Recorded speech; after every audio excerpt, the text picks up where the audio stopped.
Hej og velkommen her til Din Livsvej. I dag er det fredag den 29. august, og jeg har trukket et kort til tiden lige nu. Og det er simpelthen det her, som vi faktisk også havde i sidste uge. Det er meget, meget interessant. Det er jo lige så en nørd som mig kommer helt op på dupperne. Se, Two of Winds, 2 vind, undertitlen er The Crossing, altså krydset. Og vi kan jo se så fint her, at der er et par sværd, der krydser hinanden. Og når jeg bliver sådan meget begejstret over, at så har vi så lige det samme kort en gang til, så er det fordi, når noget på den måde gentager sig, så er det fordi, det har en særlig betydning. Så kortet det dukkede op i sidste uge, og nu kommer det så en gang til. I sidste uge, der havde det selskab af et andet kort. Nu kommer det så og står alene her. Så det vil sige, at budskabet i det her kort er super vigtigt. Og hvis du skulle høre videoen fra i sidste uge, så vil du høre, at det ikke helt er det samme, jeg siger, som jeg sagde sidste gang. Fordi i dag er en anden dag. I dag har kortet en anden betydning. Ikke fordi, at kortet som sådan forandrer sig, men fordi vi er nogle andre mennesker nu, end vi var i fredags. Vi har set og oplevet og udviklet os siden da, så vi er allerede nogle andre mennesker, derfor er situationerne i vores liv anderledes, og derfor vil et kort have en anderledes betydning nu. Og det er jo det, der gør, at tarotkort og alt muligt andet altid er aktuelt. Nå, anyways, the crossing her. Det er luftelementet, så det handler om tanker og bevidsthed. Og det her kort, det handler rigtig meget om at have fået en ny bevidsthed og have lært noget nyt måske.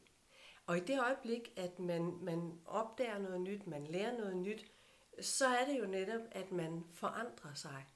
I det øjeblik, du begynder at se noget fra en ny vinkel, så er du ikke længere den samme, som du var for 2 minutter siden. Det er et kort, der handler om så mange ting, men for eksempel, så kan du se, hvis man ser efter, inde bagved her, der er jo de her 2 sværd, og inde bagved, der kan man nærmest se, hvordan der flakser sommerfugle rundt i luften. Og sommerfuglene er et udtryk for transformation, og nu altså på det mentale plan, så det vil sige, at vi transformerer vores bevidsthed.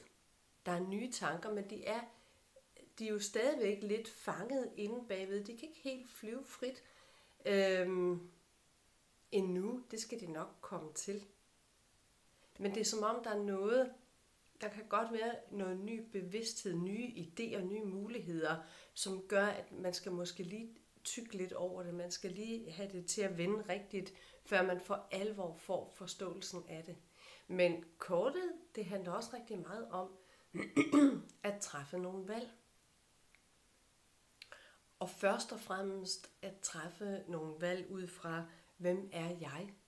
Så det er ikke så meget et spørgsmål om nødvendigvis at tænke, skal jeg gå til højre eller skal jeg gå til venstre? Men mere, hvem er jeg, hvis jeg går til højre kontra hvis jeg går til venstre? Og der er helt klart her også et opgør med nogle af vores egne gamle mønstre. Særligt ind i vores relationer. Særligt at få lagt mærke til, hvor er det, jeg tidligere ville have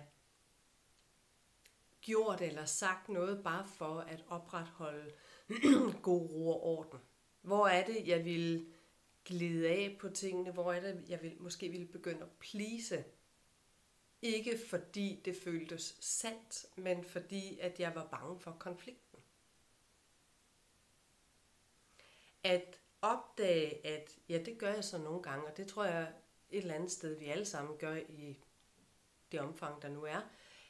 Men det at opdage, okay, lige nu er jeg sådan set lige ved at sige, det kan vi godt gøre, uden at det er fordi, jeg reelt har lyst til det, men fordi jeg er bange for, at hvis ikke jeg siger det, så smutter du. At få opdaget det, og så få mærket efter, okay,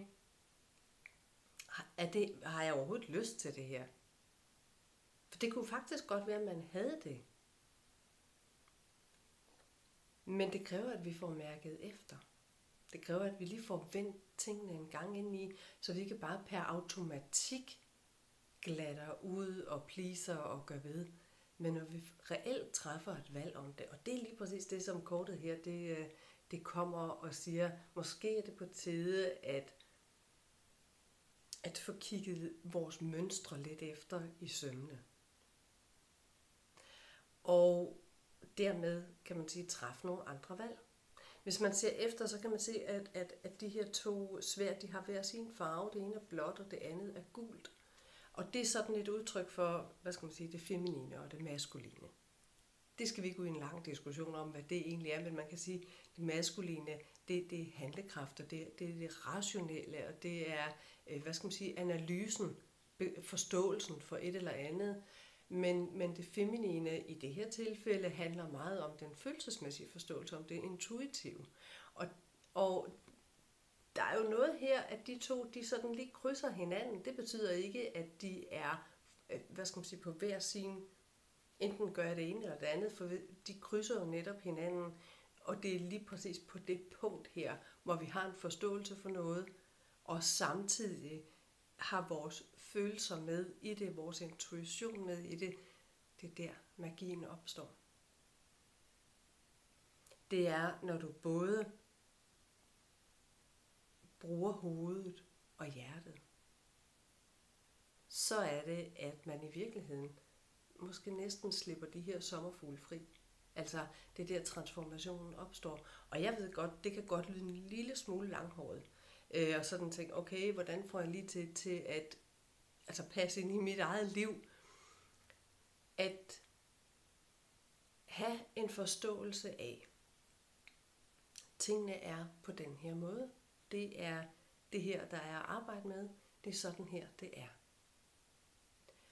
Og dernæst at få mærket efter, okay, føles det rigtigt?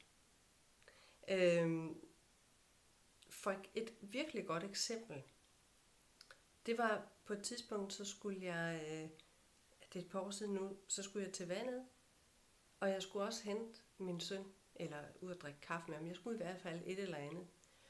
Og det blev jeg i virkeligheden lidt fanget i, for jeg kunne ikke nå begge dele til tiden. Jeg kunne ikke både nå at gå i vandet og køre ind og mødes med min søn til aftalt tidspunkt. Så jeg analyserede selvfølgelig situationen og kunne se, at det kan ikke lade sig gøre. Så selvfølgelig holder jeg min aftale, fordi jeg vil gerne. Det var ikke fordi, at der var nogen, der sagde, at jeg skulle, men når jeg har en aftale, så holder jeg den. Men der var en del af mig, der stadigvæk stod nede ved vandet og brokkede sig over, at så kunne jeg så ikke også, at jeg gerne ville have været i vandet også. Og det at stoppe mig selv i den tankerække og sige, det er rigtigt nok, jeg nåede ikke til vandet, men jeg vil gerne det her. Så fik jeg mine følelser med i mit valg. Jeg håber, det giver mening. Fordi valget, det træffede jeg under alle omstændigheder. Jeg valgte at gøre det, som jeg vidste var sandt for mig at gøre. Men der var stadigvæk en del af mig, der stod og brokkede sig. Og det at få øje på den, og få lukket munden på den, og beslutte mig for, at jeg gerne ville det her. Så fik jeg mine følelser med i spil. Jeg fik mine følelser til at vende i den rigtige retning. Og det gjorde, at jeg jo var fuldt til stede i det, jeg gjorde. Der var ikke noget energi, der stod og blafrede et eller andet sted og brokkede sig over, at jeg ville også gerne have været til vandet. Ja, men det var så ikke sådan, det kunne være. I hvert fald ikke, hvis jeg ville leve op til den aftale, jeg havde, og det ville jeg gerne. Så at arbejde med både tanker og følelser, det hjælper ikke noget bare at sige, jamen det er det, jeg gør, det vil jeg gerne. Hvis der stadigvæk står en følelse og gnaver et eller andet sted, så er der noget, vi skal have ryddet op i, så er der noget, jeg lige skal have tjek på inde i mig selv. Og det er faktisk en vældig god ting med det her kort, at være bevidst om at have følelserne med i det, vi gør. Og hvis vi kan mærke, det er jeg måske ikke helt, så få kigget på det. Hvorfor har du det ikke? Fordi så kommer der den klarhed, der er brug for til at gå fremad. Jeg håber, det giver mening for dig, og jeg håber, du kan bruge det til noget, og så vil jeg ønske dig en fantastisk weekend. Pas godt på dig selv. Hej.